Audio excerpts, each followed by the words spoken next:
Hello friends, अगर आपने अभी तक हमारे यूट्यूब चैनल को सब्सक्राइब नहीं किया है तो इस रेड कलर की बटन पे एगो सुइया जहर के, एगो सुइया जहर के डॉक्टर से दोनों के लगवा दे माई रे।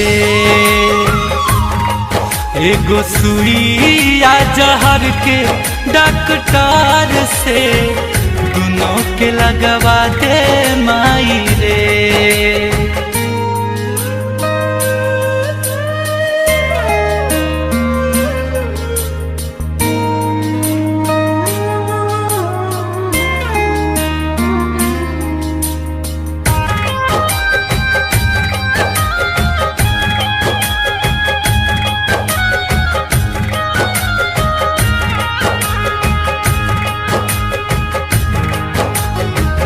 घर से बाहर निकलल उनकर हो गइल माना, मिलन बिना मर जाई।